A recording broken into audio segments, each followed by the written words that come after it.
স্থানীয় সরকার নির্বাচনের দাবিটা বা আলাপটা কিন্তু আজকেই হঠাৎ আমরা দিচ্ছি না। এটা এর আগেও দেওয়া হয়েছে। নির্বাচন কমিশন যে ত্রুটিপূর্ণ এটাও আজকে আমরা প্রথম দিচ্ছি না, এটাও আমরা এর আগে দিয়েছি। ফলে আমরা নতুন কোনো কথাই বলছি না, বরং উদ্ভূত যে পরিস্থিতি সেই পরিস্থিতির একটা সমাধান হিসেবে একটা রাজনৈতিক দল হিসেবে আমাদের দায়িত্ব কর্তব্য এই সময়ে বক্তব্য রাখা এবং কর্মসূচি নিয়ে জনগণের ভিতরে হাজির হওয়া। আমরা আমাদের দায়িত্বটা কেবল পালন করছি। এছাড়া আমরা যদি বিএনপির শঙ্কা থাকে বা অন্য কোনো দলের শঙ্কা থাকে জাতীয় নির্বাচন পিছানো, বা সেক্ষেত্রে আমরা তো বলি নাই যে জাতীয় নির্বাচন পিছিয়ে স্থানীয় সরকার নির্বাচন করতে হবে। প্রয়োজনে গণপরিষদ নির্বাচন ও জাতীয় নির্বাচনের তারিখ ঘোষণা হয়ে যাক, তারিখ ঘোষণা হয়ে সবাইকে আশ্বস্ত করেই তার আগে স্থানীয় সরকার নির্বাচনটি দিক, আমাদের সে বিষয়ে কোনো আপত্তি নেই। কিন্তু এখন যে সারা দেশে নাগরিকরা সেবা পাচ্ছে না এবং এই অবৈধ নির্বাচনগুলোর প্রার্থীরা আদালতে দৌড়াদৌড়ি করছে নিজেদের একটু ক্ষমতার লোভে, একটু পদের লোভে, এগুলো একটা সংকটময় পরিস্থিতি তৈরি করেছে। ফলে এই সংকট থেকে বের হতে হলে স্থানীয় সরকার নির্বাচন দিতে হবে এবং স্থানীয় সরকার নির্বাচন দেওয়ার মাধ্যমে আসলে জাতীয় নির্বাচনের পরিবেশ তৈরি হবে।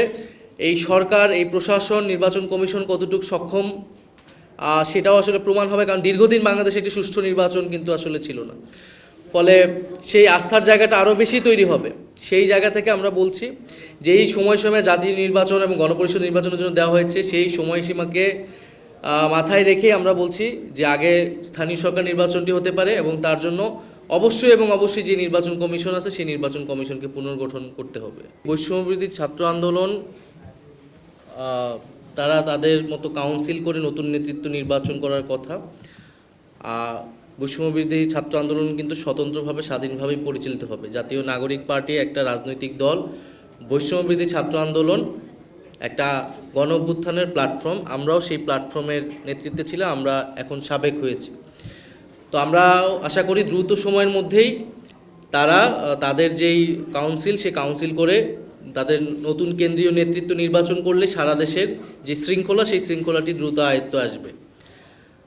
আর গতকাল ধানমন্ডির বিষয়ে যেটা বলছেন সেটা আমরা শুনতে পেয়েছি, আমরা সে বিষয়ে তদন্ত করছি, খতিয়ে দেখছি।